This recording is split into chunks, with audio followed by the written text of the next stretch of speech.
رات کا جانے کون سا پہر تھا، وہ یک ٹک عزت کے معصوم چہرے کو تک رہی تھی۔ عزت اس کی کل متاع تھا۔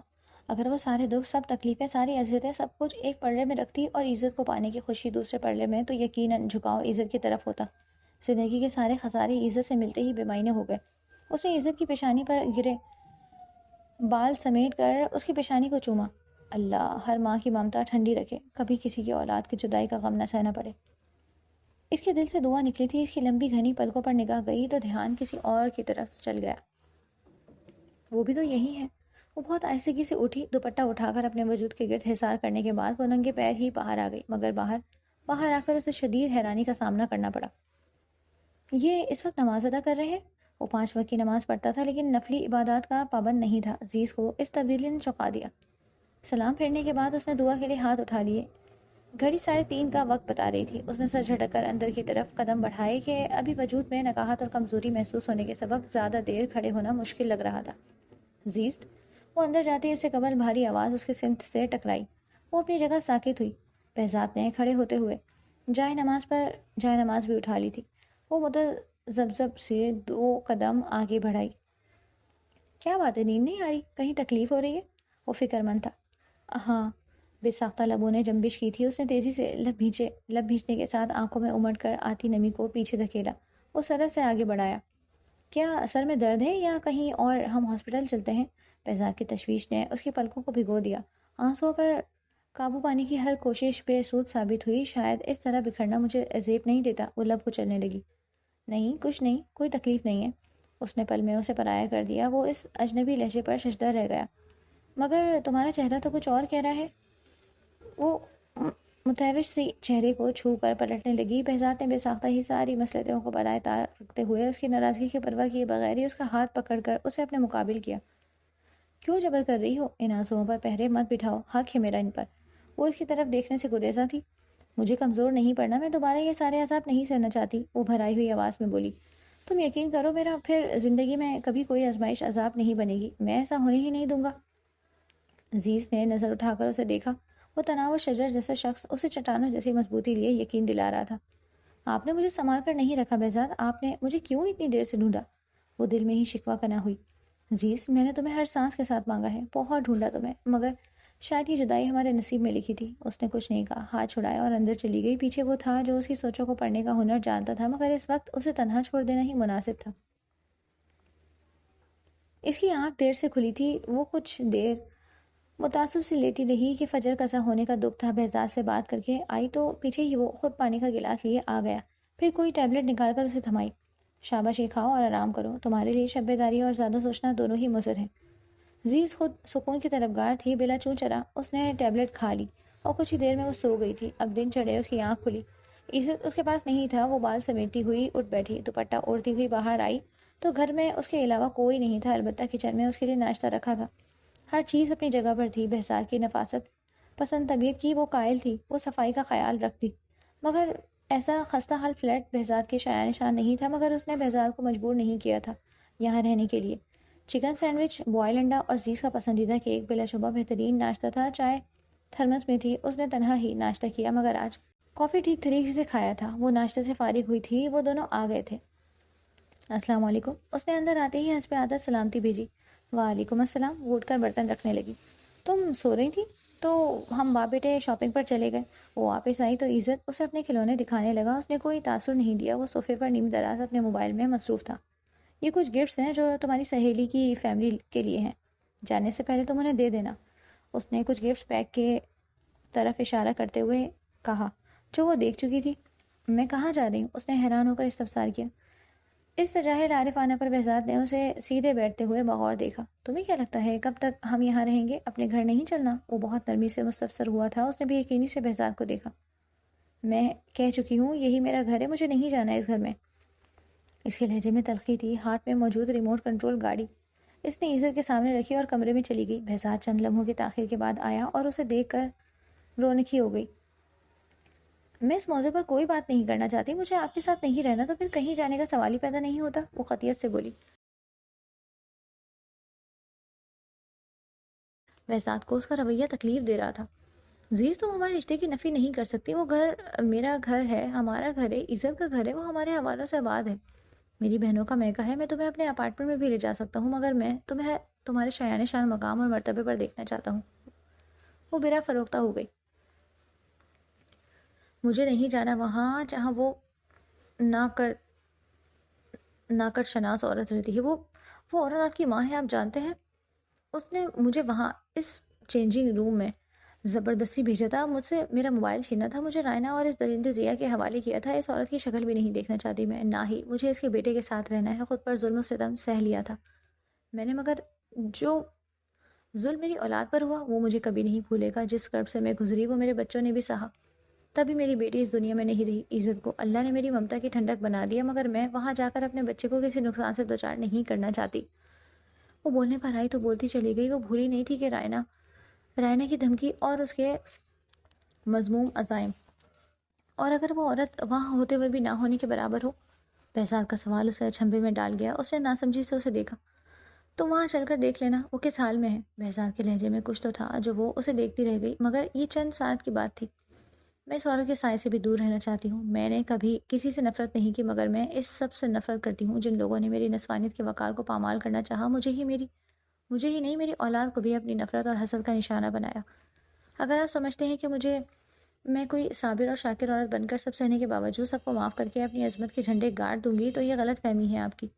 میں یاسمین کی بیٹی ضرور ہوں، مگر اتنی سیدھی نہیں۔ بہزاد صاحب، اگر میں واپس نہیں آئی تھی تو صرف اپنے بچے کی زندگی کا خیال تھا مجھے، ورنہ میں ایک بار واپس آ کر الماس جیسی عورت سے ضرور پوچھتی کہ اپنے ہی بیٹے کی عزت کو کسی غیر مرد کے حوالے کرتے ہوئے انہیں ذرا غیرت نہیں آئی۔ مائیں تو اپنے آنچل میں ڈھانپ لیا کرتی ہیں، انہوں نے میرے سر سے عزت کا سائبان چھین لیا۔ میں وہاں نہیں جاؤں گی۔ آپ کو اگر اپنی ماں عزیز ہے تو مجھے اپنی اولاد اور اپنی عزت۔ دوبارہ میں کسی فریب کا نشانہ نہیں بننا چاہتی۔ بسات چپ رہا۔ اس کے دل میں جو لاوا پک رہا تھا اسے نکلنے کا راستہ مل گیا تھا۔ اور دوبارہ مجھ پر اعتبار نہیں کرنا چاہتی کیونکہ تمہیں الماس کے بیٹے کے ساتھ نہیں رہنا؟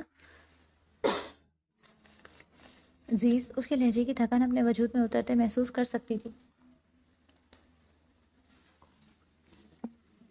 وہ اس پر ایک تشنہ نگاہ ڈال کر پلٹ گیا تھا۔ اس کا دل کسی نے چٹکیوں میں مسل دیا۔ بہزاد آفریدی، آپ کی ذرا سی تکلیف مجھے بے چین کر دیتی ہے، تو پھر آپ کو میرے درد کا احساس کیوں نہیں؟ کیوں مجھے دوبارہ کانٹوں پر گھسیٹ رہے ہیں؟ آپ کی ماں، آپ کی بیوی، مجھے ان دونوں عورتوں کی شکل نہیں دیکھنی؟ آپ کیوں نہیں سمجھ رہی بات؟ وہ اسے سننے پر آمادہ نہیں تھی، اپنی مرضی سے اندازے لگا رہی تھی۔ اگر ایک بار اسے سن لیتی تو حیرتوں سے بحر بیکراں میں ڈوب جاتی۔ عزیز کب آ رہی ہو تم؟ ہم سب یہاں تمہارے منتظر ہیں۔ بہزاد نے اپنے موبائل عزت سے بھجوایا۔ دوسری طرف سعدیہ تھی، وہ پہلے بھی اس سے بات کر چکی تھی اور یہی اصرار تھا۔ سعدیہ سے اس کی بے تکلفی نہیں تھی، کچھ سعدیہ کے مزاج اور رشتے کا مان تھا کہ وہ صبا کی طرح اسے بدلحاظی کا مظاہرہ کرنے اور شکایت کرنے کی جرات بھی نہ کر سکی۔ آپ کیسی ہیں؟ اپنا خیال تو رکھتی ہیں نا؟ اس کا نرم سا مخصوص لہجہ اس وقت عزت کے بعد سعدیہ کے حصے میں آیا۔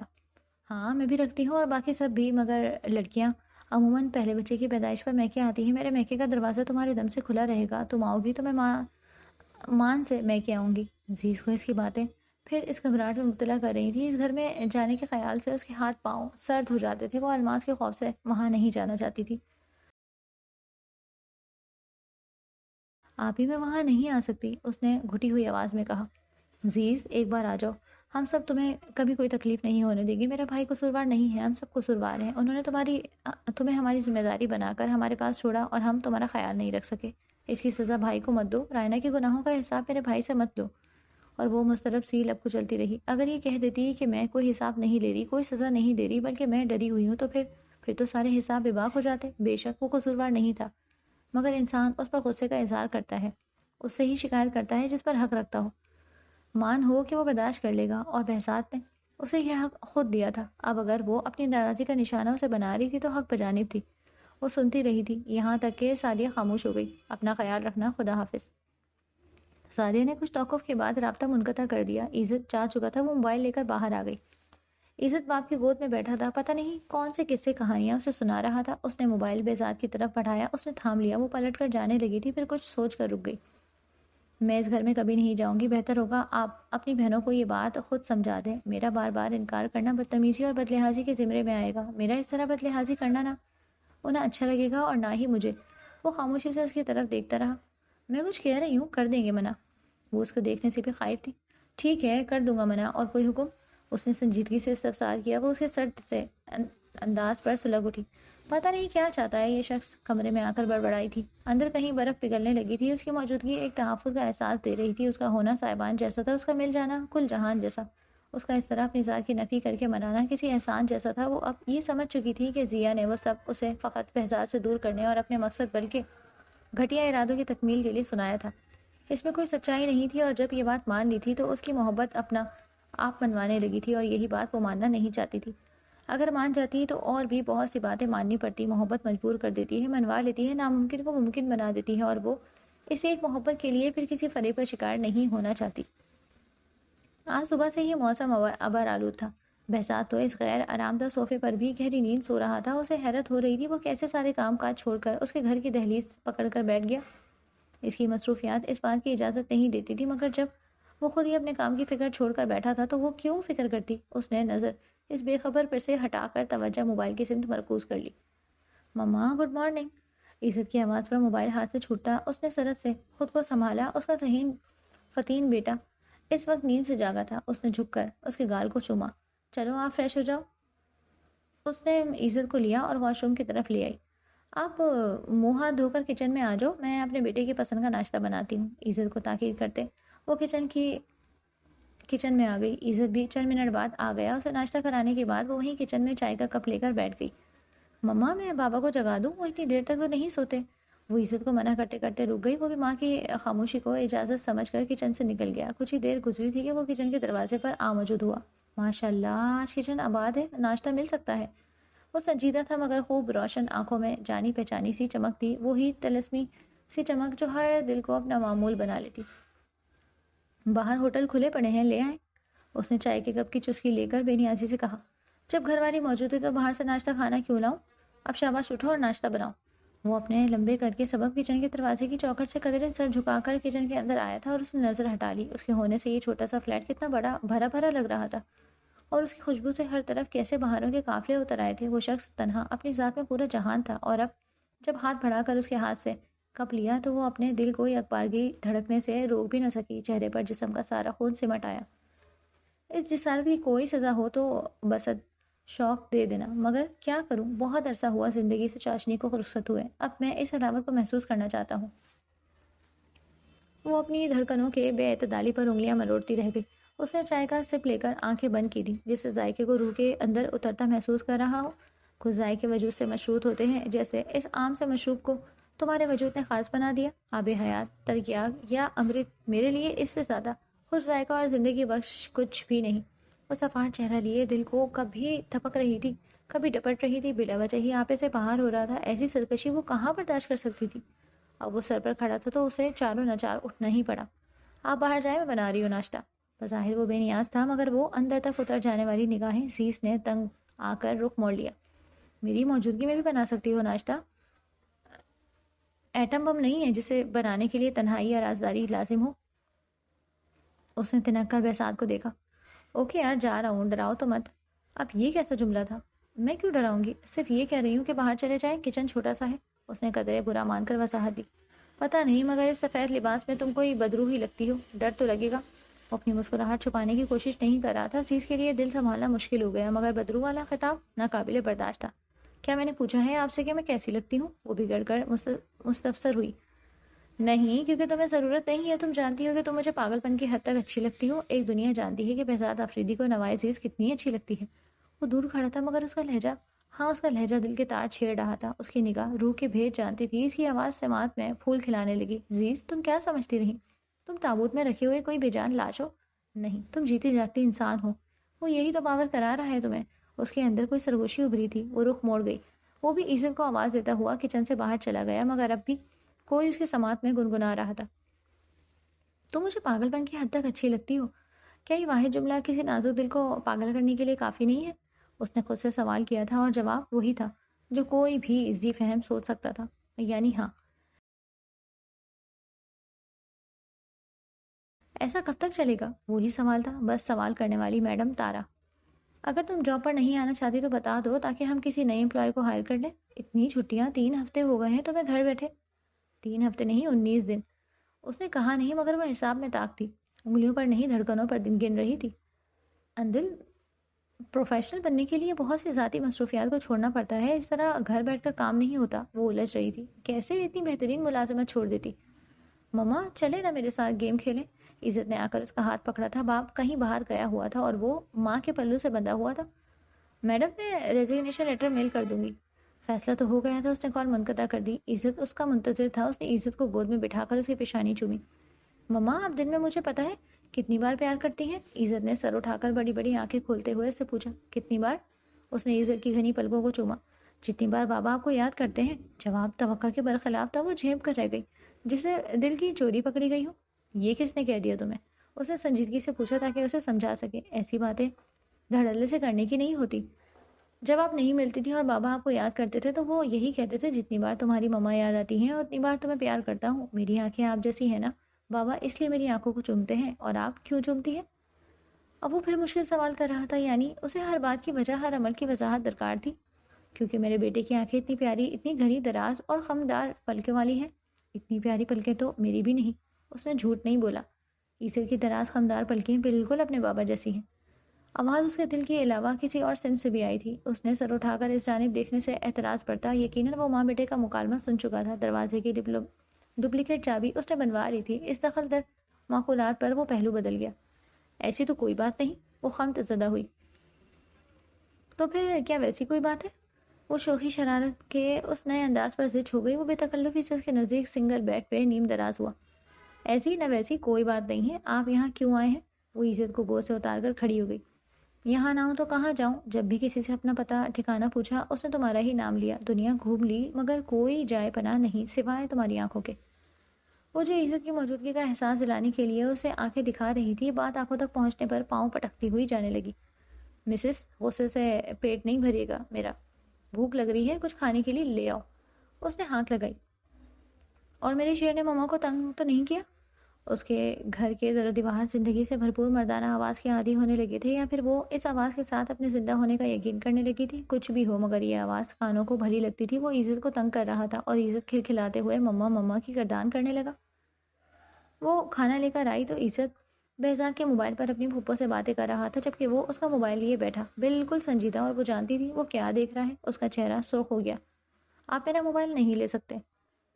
اس نے ٹرے رکھی اور چپٹ کر موبائل اس کے ہاتھ سے لیا۔ بہزاد نے اس کے سرخ چہرے کو دلچسپی سے دیکھا۔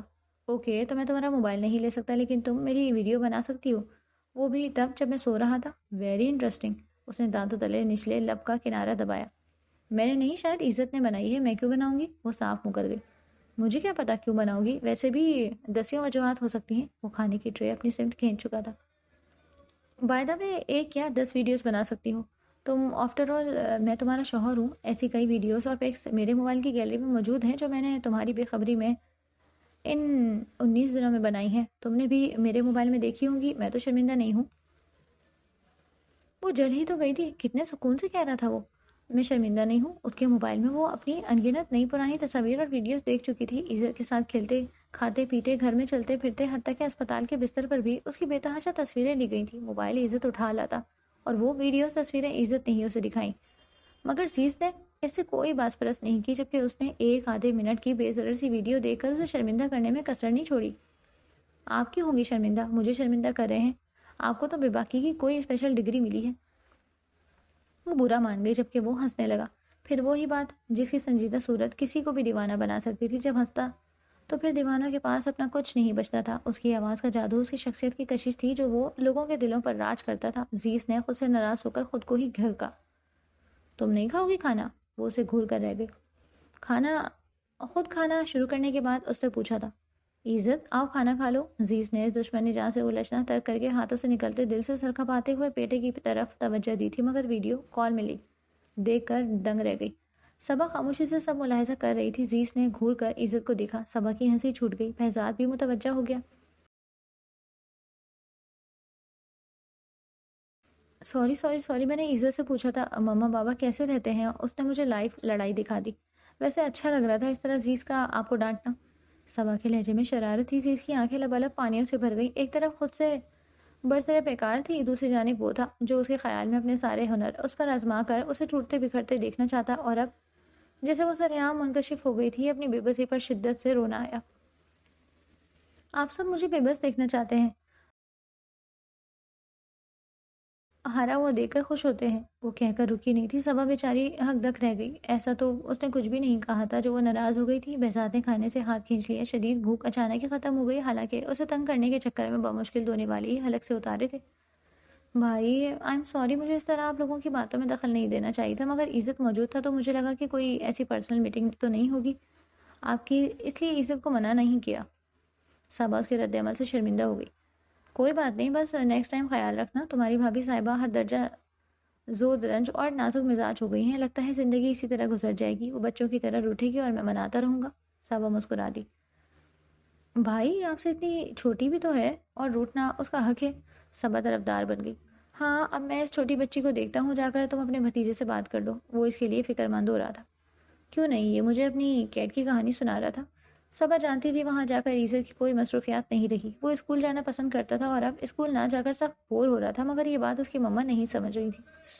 وہ توقع کے برخلاف کرسی پر پاؤں چڑھائے کان سے فون لگائے بیٹھی تھی، جبکہ وہ سابقہ کردگی کے تناظر میں یہی سوچ رہا تھا کہ بیٹھ کر رو رہی ہوگی۔ نیلم، میں کل سے ڈے کیئر سینٹر آنا شروع کر دوں گی، تم بے فکر رہو، سارا پینڈنگ ورک 2 دن میں ختم ہو جائے گا۔ تم سر مغیث کو انفارم کر دینا، کر لی جتنی چھٹیاں کرنی تھی، اس طرح سب چھوڑ کر گھر تو نہیں بیٹھ سکتی۔ دوسری طرف نیلم اس کے فیصلے کو غلط قرار دے رہی تھی۔ ابھی تم ٹھیک نہیں ہو، کچھ دن گھر پر رہو تاکہ دماغ درست ہو۔ عظمیٰ ٹھیک کہہ رہی تھی، تمہاری عقل کو زنگ لگ چکا ہے، جسے دیکھو بکرات سکرات بنا مجھے عقل دے رہا ہے، وہ تب گئی۔ میری عقل کو نہیں، تم لوگوں کی عقل کو زنگ لگ گیا ہے، ایک شخص ظاہر پر فدا ہو رہی ہو۔ اس نے اپنا غصہ نیلم پر اتارا۔ ہاں تو باطن جاننے کا موقع صرف تمہیں ملا ہے تو تم باطن پر فدا ہو جاؤ یار، مگر بندہ فدا ہونے کے قابل ہے، ظاہر ہے، تبھی تو تم دل میں کسی اور کو آنے کا راستہ نہیں دیتی۔ مغی سر توڑ کوشش کرتے رہے، حالانکہ تم خود کو طلاق یافتہ سمجھتی تھی، کر سکتی تھی نا شادی، مگر نہیں کی۔ سمپل، کوئی اور بہزاد آفریدی نہیں ہو سکتا۔ برائٹ، اٹریکٹیو، شائنی سٹار، ان کی جگہ تم کسی کو نہیں دینا چاہتی تھی۔ اس نے بڑے اطمینان سے اس کے قریب جھکتے ہوئے یہ سارا مکالمہ سنا تھا۔ وہ تو دم ساتھ گئی، وہ بہاروں کے قافلے لیے چلتا تھا۔ یہ نیلم کتنا بے تکا اور غیر ضروری بولتی ہے۔ اس کا دل چاہ رہا تھا نیلم کی گردن دبا دے اور اپنے بال نوچ لے۔ اس نے غصے میں آ کر جاب پر جانے کا عندیہ دیا، مگر بات کہاں سے کہاں نکل گئی۔ بہزاد کے آنے پر رابطہ منقطع کر دیتی تو اچھا تھا، مگر وہ تو اسے سنانا چاہتی تھی، اور وہ اس کے ہاتھ سے موبائل لے کر اس کے فیصلے سے اسے باز رکھنا چاہتا تھا، مگر دوسری طرف کی باتیں سن کر وہ اس کے ہاتھ پر ہاتھ رکھ کر رابطہ منقطع کرنے سے اسے روک گیا۔ اندل، اب کیا سانپ سونگھ گیا ہے تمہیں؟ جواب دو، کیوں سر مغیث کے پروپوزل کو رد کرتی رہی؟ بہزاد سر سے محبت تھی نا تمہیں؟ اف، یہ عثمہ ہر جگہ ڈھنڈورا پیٹ دیا۔ نیلم سے عثمہ کی دوستی تھی، زیز تو کم ہی بات کرتی تھی، مگر اب وہی نیلم اس کی صلاح کار بن رہی تھی۔ دو جواب۔ بڑی مدھم سرگوشی اس کی سماعت سے ایسے ٹکرائی تھی کہ جسم و جاں تک میں سرد سی لہر دوڑ گئی۔ کیونکہ کوئی محبت نہیں تھی مجھے، نہ ہو سکتی ہے۔ اس نے اعتماد کی سرکتی چادر کو تھام کر دل کی گردن پر پاؤں رکھا تھا۔ بہزاد لبوں کی کوشوں میں مسکراہٹ دباتا پیچھے ہٹ گیا، پھر سامنے آ کر صوفے پر گرنے کے انداز میں بیٹھا۔ اس کی جان میں جان آئی تھی، جلدی سے رابطہ منقطع کر کے اٹھنے لگی۔ سچ کیوں نہیں بولتی تم؟ اس کی گہری بولتی نگاہیں سربستہ راز کھوجنے کی مہم پر نکل چکی تھیں، چہرے سے ہی دل کے بھید پانے پر کمر بستہ تھی۔ میں سچ بولتی ہوں، سچ ہی کہا ہے، نہیں کرتی محبت، مجھے اس لفظ پر اعتبار نہیں رہا، اس لیے مغیث سر کو انکار کر دیا۔ مجھے اپنی اولاد کے علاوہ کسی سے محبت نہیں ہے۔ وہ ہاتھ میں خنجر لیے نہیں کھڑی تھی، مگر لفظ بھی کسی تیز دھار خنجر سے کم نہ تھا۔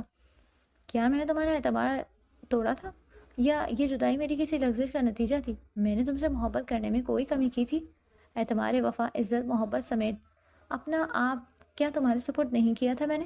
عزیز، تم میری محبت پر شک کرتی رہی ہو، بدگمان رہی ہو تم مجھ سے، لیکن میں نے تمہاری جانب دل کی آمادگی سے قدم بڑھایا تھا۔ وہ لب بھیجے آنکھوں میں سرد مہری لیے اسے دیکھ رہی تھی۔ ہاں واقعی 3 ماہ آپ کے گھر پر رہی تھی، میں بے وقت بے حیثیت تھی، آپ نے ہمیشہ کہا محبت کرتے تھے مجھ سے، تو پھر کیوں مجھے ان ناقدر شناس ہاتھوں کے حوالے کیا جنہوں نے ہر بار مجھے پاتال میں اتارنے کی کوشش کی؟ بہزاد کو بھی اسی بات کا پچھتاوا تھا۔ وہ الماس پر صرف اس لیے اعتبار کرتا رہا کہ وہ ماں ہے، اور ماں کا غصہ آخرکار اولاد کی محبت سے ہار جاتا ہے، مگر ضد، انا اور نفرت تو محبت کو نگل لینے کے لیے کسی رشتے کو نہیں دیکھتی۔ یہ رشتہ قائم ہونے سے لے کر نبھانے تک میں نے صرف ایک ہی کوشش کی تھی کہ تمہیں کوئی نقصان نہ پہنچ جائے۔ اگر یہ کہو گی کہ میں اپنی ماں سے ڈرتا تھا تو ہاں، میں ان سے تمہارے معاملے میں ڈر گیا تھا، اور میرا ڈر غلط تو نہیں تھا۔ عزیز، میں تمہیں ان کی نفرت سے بچاتا رہا، انہیں جو ہی موقع ملا انہوں نے وہی کیا جس کی دھمکی مجھے اس وقت دی تھی۔ جب میں بحث 12 سال کا تھا، ایک ناسمجھ بچہ تھا۔ تم نہیں جانتی اپنی سب سے ناپسندیدہ ہستی کو کھو دینے کا خوف کتنا جان لیوا ہوتا ہے۔ ایک 12 سال کا بچہ اپنی ماں سے لڑ نہیں سکتا تھا، ان کے ارادوں سے باز نہیں رکھ سکتا تھا، اس لیے اس نے مصمم ارادہ کر لیا وہ اس گڑیا کو کبھی نہیں چھوئے گا، بلکہ دیکھے گا بھی نہیں۔ 15 سال میں خود میں مگن رہا، زندگی کی دوڑ میں آگے نکلتا چلا گیا، مگر جانتی ہو جب بابا نے مجھ سے تم سے شادی کرنے کے لیے کہا تو میرے اندر چھپا بیٹھا وہ خوف زدہ بچہ سہم گیا۔ اسے 1 سال کی گلابی گڑیا کی گردن پر اپنی ماں کے سخت ہاتھوں کی گرفت یاد آ گئی۔ اس گرفت سے بابا نے اس گڑیا کو کتنی مشکل سے نکالا تھا۔ زیز، وہ چھوٹی سی گلابی گڑیا بے سدھ پڑی۔ میں سمجھا تھا جیسے وہ صرف میرے چھونے سے مر گئی ہو۔ میری ماں کی نفرت تمہیں نہ نگل لے، میں اپنی زندگی میں رائنا کو لے آیا، مگر میرا دل تو اس گڑیا کے پاس گروی پڑا تھا، میری جان اسی میں قید تھی۔ بابا نے مجھے مجبور کیا، مگر سچ پوچھو تو تم سے شادی کے لیے میں بابا کے نہیں، دل کے مجبور کرنے پر راضی ہوا تھا۔ میری ماں نے 1 رات پہلے اپنی ہتھیلی پر خواب آور گولیاں رکھ کر مر جانے کی دھمکی دی تھی۔ انہوں نے کہا تھا زیز نہیں، پھر چاہے کوئی بھی لڑکی میری بیوی بنے انہیں قبول ہوگا، اگر زیز سے شادی کی تو وہ زندہ نہیں رہیں گی۔ میں نے دل پر جبر کر لیا، مگر پھر بابا کی کنڈیشن، بار بار کا اصرار، میں کب تک انکار کرتا۔ میں اپنے دل کی خواہش کو رد نہ کر سکا۔ بہت پہلے بھی تمہیں یہ سب بتایا تھا، مگر تم تو اب تک بدگمان ہو۔ وہ جو سپاٹ چہرے کے ساتھ کھڑی تھی، مان لیا آپ کی محبت کو، مگر اب کیا کروں؟ آپ کی اسی ماں کے قدموں میں جا کر بیٹھ جاؤں؟ بہزاد، وہ مجھے میرے بچے کو مارنے کی دھمکی دلواتی رہی رائنا، اور وہ الگ نہیں تھی۔ آپ بتائیں کون تھی وہ بچی جسے آپ کی ماں مارنا چاہتی تھی؟ آپ کی ایک کزن نا؟ اس وقت تو آپ بھی نہ سمجھتے، آپ کی محبت معصوم بچے کی دوسرے بچے سے وابستگی اور پسندیدگی کے علاوہ کچھ بھی نہیں تھی۔ پھر بھی آپ خوف زدہ ہو گئے، اور یہ خوف عمر کے ادوار کے ساتھ آپ کے اندر موجود رہا، جس سے پیچھا چھڑانے کے لیے آپ مجھے چھوڑنے کو تیار ہو گئے۔ لیکن عزت میری اولاد ہے، اس کی جان میرے وہاں جانے سے خطرے میں پڑ جائے گی، میں وہاں نہیں جاؤں گی۔ انہوں نے میرے بچے کی زندگی کی یہی شرط رکھی تھی کہ میں آپ کی زندگی میں کبھی لوٹ کر نہ آؤں۔ اپنے بیٹے کی زندگی سے بڑھ کر میری خوشیاں نہیں ہیں۔ آپ کی محبت یا آپ کی خوشی کے لیے میں اپنے بچے کی زندگی کو خطرے میں نہیں ڈال سکتی۔ وہ جذباتی ہو رہی تھی۔ عزت اس کی بلند ہوتی آواز سن کر باہر آ گیا تھا اور اس کے پیروں سے لپٹ گیا۔ اس نے جھک کر اپنے بیٹے کو اٹھایا اور کمرے کی راہ لی۔ بہزاد نے سر اپنے ہاتھوں میں گرا لیا۔ وہ غلط نہیں کہہ رہی تھی، اس کے خدشات درست تھے، مگر اب وہ عورت جس کا خوف زیز کو وہاں جانے سے روک رہا تھا بستر مرگ پر تھی۔ اسے مجبور کرنا درست نہیں ہے۔ اگر وہ نہیں جانا چاہتی تو ٹھیک ہے، اگر وہ آج بھی میری محبت پر یقین کرنے سے گریزاں ہے تو شاید میری محبت میں ہی کمی رہی۔ اس کی شکایت کبھی بھی بیجا نہیں تھی۔ وہ ڈیزرو کرتی تھی کہ صرف اسے چاہا جائے، اس کے مقام پر کوئی دوسری عورت نہ ہو، اس کی جگہ میں کسی کو نہ دوں۔